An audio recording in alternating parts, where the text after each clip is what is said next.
जो मैं सुन रहा था तो वारिस पठान जी ने बोला ध्रुवीकरण की बात, पहली बात तो जिस पार्टी का नाम मजलिसे इत्तेहादुल मुसलमीन है और जो 15 मिनट के लिए पुलिस हटा लो और 20 करोड़ 25 करोड़ पे भारी कर चुकेगा, वह ये पार्टी ध्रुवीकरण की बात करो। मुद्दों में क्या गिना रहे थे? पॉपुलेशन कंट्रोल और यूसीसी। अब ये बताइए, समान नागरिक संहिता और जनसंख्या नियंत्रण में ध्रुवीकरण कहां से नजर आ गया? जरा मुझे यह बता दें। मैं विनम्रता से पूछना चाहूंगा वारिस पठान जी से कि जनसंख्या नियंत्रण में उनको कौन सी आंख से ध्रुवीकरण नजर आ रहा है? बस यही एक नजरिया है कि किसी भी चीज को जो देश के हित के लिए हुए हो, देश के विकास के लिए हो, उसमें ध्रुवीकरण देखना, चाहे वो आतंकवाद विरोधी यूएपीए कानून हो अथवा समान नागरिक संहिता की बात हो, आतंकवाद पे कार्रवाई हो या जनसंख्या नियंत्रण हो, यह देखने का नजरिया इनका ऐसा है कि हर चीज को सांप्रदायिक नजरिए से रंगने का प्रयास करना। और मैं इसमें इनमें वारिस पठान की गलती थोड़ी मान रहा हूं, एमआईएम की गलती थोड़ी है।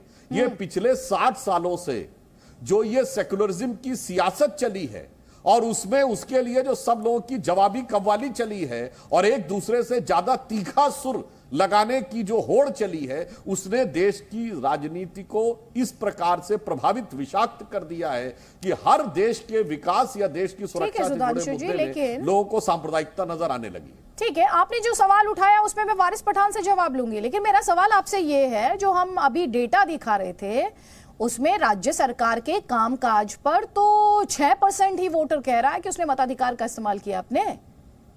यानी इसीलिए मैंने आपसे पूछा ना, क्या कि मोदी है तो ही मुमकिन है। हाँ, तो इसका भी एक अर्थ समझिए। देखिए अदिति जी, मैं आपके डाटा को किसी भी प्रकार से कन्फ्रंट नहीं कर रहा हूं। यदि यह बिल्कुल सत्य माना जाए कि राज्य सरकार के कामकाज को 6% लोगों ने किया, तो इसका अर्थ तो बहुत साफ हो गया। यदि लोग नाराज होते तो वो परसेंटेज बहुत ज्यादा होना चाहिए था। यदि कार्य संतोषजनक है और कार्य सही है तो लोगों को लगता है चलो वो कोई महत्वपूर्ण बात नहीं है।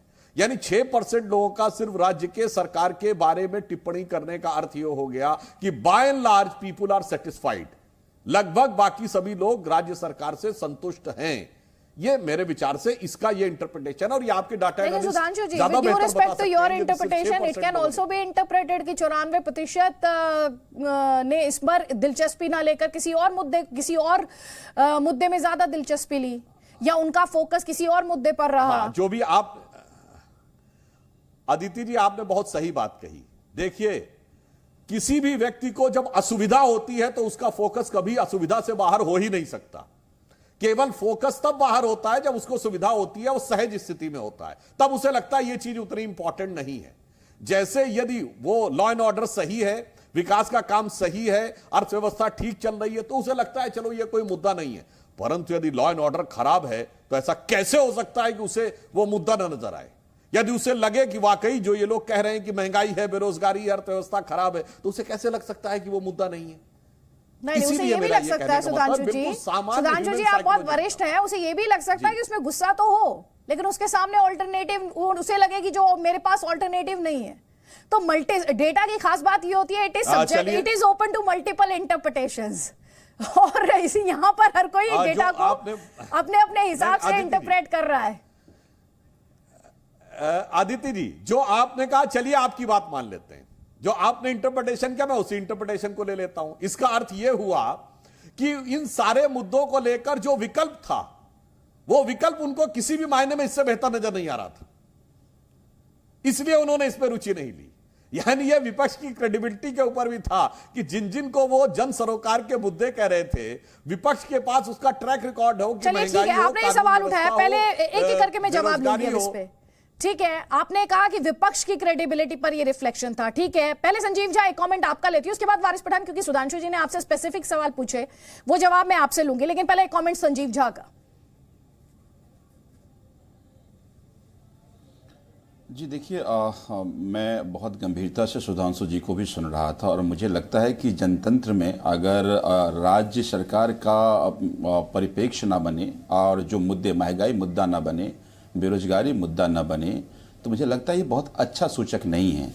नरेंद्र मोदी जी देश के प्रधानमंत्री हैं, लेकिन ये चुनाव गुजरात का था, तो गुजरात सरकार ने क्या डिलीवर किया, मुझे लगता है वो मुद्दा बनना चाहिए। आखिर क्यों नहीं बना? तो मुझे लगता है कहीं ना कहीं ये प्रोपेगेंडा भी इसका कारण है। ये तमाम टीवी डिबेट्स भी उसके कारण है कि इसका मतलब है इस मुद्दों पे डिबेट नहीं हो पा रही है और लोग उसको मुद्दा नहीं मान रहे हैं। क्या गुजरात में बेरोजगारी नहीं है? रोजगार के लिए युवा सड़कों पर है। क्या महंगाई नहीं है? कोई मान 100 रुपये का पेट्रोल हो गया और आप कहेंगे महंगाई नहीं है, ये कैसे कोई मान सकता है? तो मुझे लगता है कि इस पे फिर सबको मिलकर बैठ के सोचना चाहिए और इसी मुद्दे पर वोट पड़े तो मुझे लगता है सही सरकार का चुनाव होगा। एक बात आप समझिए कि ये बिल्कुल ठीक है कि जब तक ये लड़ाई कांग्रेस और भारतीय जनता पार्टी के बीच में थी तो दोनों के अपने नैरेटिव्स थे और इस नैरेटिव से जनता को फायदा नहीं पहुंच रहा था। मुझे ये पूरा विश्वास है कि इस बार अरविंद केजरीवाल जी आम आदमी पार्टी के आने से मुद्दा वहाँ के जो इश्यूज हैं, शिक्षा की बात हुई है, स्वास्थ्य की बात हुई है, रोजगार की बात हुए हैं और लोगों ने इस मुद्दे पे वोट किए हैं। देखिए जहाँ कहीं भी अरविंद केजरीवाल जी चाहते थे हर तरफ परिवर्तन परिवर्तन परिवर्तन की खूब आवाजें गूंज हुई, चाहे सौराष्ट्र गए, चाहे सूरत गए, चाहे नॉर्थ गुजरात गए, चाहे साउथ गुजरात गए, हर जगह हजारों की संख्या में आकर के लोग परिवर्तन की बात कर रहे थे। तो इसका मतलब ये है कि 27 साल के बीजेपी के गवर्नेंस से लोग परेशान हैं और अरविंद केजरीवाल जी की बातों पर लोगों का भरोसा था। भरोसा इसलिए क्योंकि दिल्ली में जो हमने कहा वो हमने किया है, पंजाब में जो हमने वादे किए वो कर रहे हैं। तो अरविंद केजरीवाल जी ने वहां जाकर कहा कि गारंटी जो हम कह रहे हैं ये कोई वादा नहीं, गारंटी है और गारंटी हमने लोगों को दिया, वो गारंटी खूब गांव-गांव तक पहुंचा है। तो मुझे पूरा विश्वास है कि 8 तारीख के परिणाम चौंकाने वाला परिणाम होगा। ठीक है संजीव जी, आपने जो बातें कही उसमें एक्चुअली विरोधाभास था। आपने कहा बेरोजगारी महंगाई ये मुद्दा नहीं बन पाए क्योंकि इस पर ना उस तरह से टीवी डिबेट नहीं हो रही थी।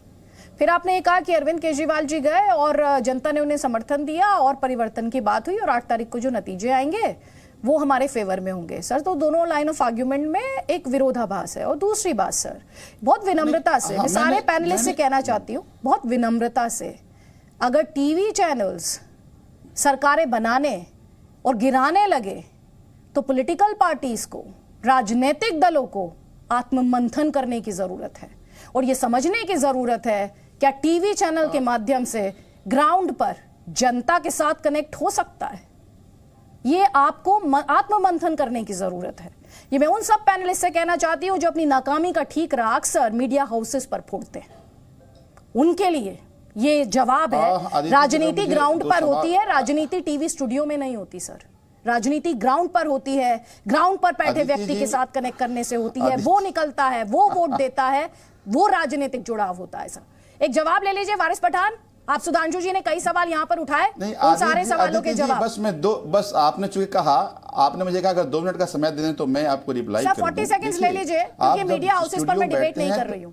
हाँ नहीं बस चूंकि जब स्टूडियो में बैठते हैं तो आरोप आप पार्टी पे लगाते हैं और पार्टी से सवाल पूछते हैं, अलग अलग पार्टी के नेताओं से सवाल पूछते हैं। मीडिया को आरोप से बाहर क्यों कर दे रहे हैं आप? क्यों घबरा रहे हैं इतना? अगर आप आरोप है तो सफाई मीडिया की भी आनी चाहिए, ये हम नहीं, क्योंकि जनमानस में अगर आप इस बात को अगर आप नजरअंदाज जी, अगर ये घबराए हुए व्यक्ति का जवाब आपको लगा है, अगर आपको ये घबराए हुए व्यक्ति का जवाब लगा है सर, तो थोड़ा